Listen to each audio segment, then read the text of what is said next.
Avec le succès de la carte d'assuré social, le nombre d'inscrits augmente considérablement chaque jour.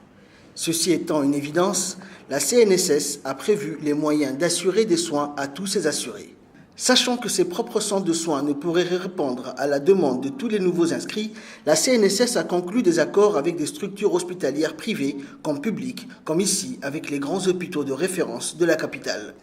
Au terme de ces conventions, signées le 21 décembre 2015, l'hôpital général Pelletier, la maternité Dar al-Hannan ou encore l'hôpital de Balbala sont autant de structures hospitalières accueillant les détenteurs de la carte sécurité. Grâce à la polyvalence des services médicaux offerts par l'hôpital Pelletier, les patients peuvent se soigner selon leurs besoins, comme ici au service des maladies infectieuses de l'hôpital général Pelletier. Les gens qui ont déjà la carte comme cette malade, elle rentre directement au bureau de rentrée, elle présente sa carte, certes elle ne va rien payer bien sûr à la prise en charge, et donc la patiente, comme elle dépose la fiche de la prise en charge auprès de la secrétaire, c'est juste pour connaître qu'on a eu combien de malades aujourd'hui qui ont une prise en charge de la CNSS. Ils ne sont pas obligés d'aller à commander à la CNSS 1 ou 2. Avec la carte, ils peuvent se traiter et se soigner partout. Bien évidemment, ici, c'est service de maladies infectieuses. Il y a une bonne amélioration, en fait. La carte facilite tout. La mise en service de la carte d'assuré social a engendré une nette croissance de la couverture médicale offerte à la population.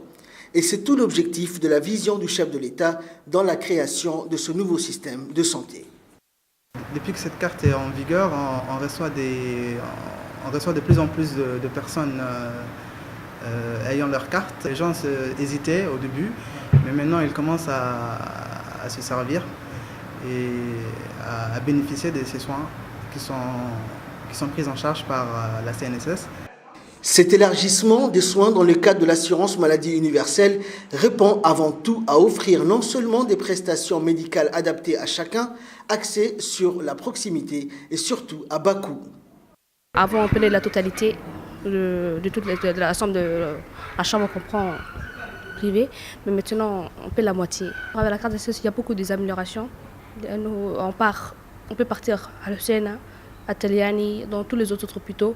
On donne la carte des SEMI, on peut se faire dans tous les hôpitaux, pas simplement dans Dar al-Hannan. marka la sheego markii hore kaarka uu jirin lacag badan baad ka baxaysay hawlo badan kharash badan bay geliyeen laakiin wallahi alxamdulillah marka kaarkii anasta la sameeyay ma sha Allah wax barwaaqo meel kasta la tagtid kaan baad tagaysaa waxba lagu weydiinayo dawo fiican docteur fiican oo la kulmaysaa. Les structures privées ne sont pas en reste dans cette gamme de soins offertes par la CNSS. L'hôpital Al-Rahma a été la première structure hospitalière conventionnée dès le lancement de l'AMU. La CNSS vient de renégocier avec l'hôpital Al-Rahma la tarification des prestations de soins selon un arrêté fixant les prestations de soins dans notre pays. Ainsi, après l'hôpital de Balbala, Al-Rahma est la seconde grande structure à couvrir les besoins médicaux de cette grande banlieue de la capitale. Avec en partenaire les hôpitaux Pelletier, Dar al-Hannan, celui de Balbala ou encore Al-Rahma, la CNSS a réussi non seulement à offrir des soins de proximité, mais aussi toute sa substance au projet présidentiel de garantir une couverture médicale à tous les Djiboutiens.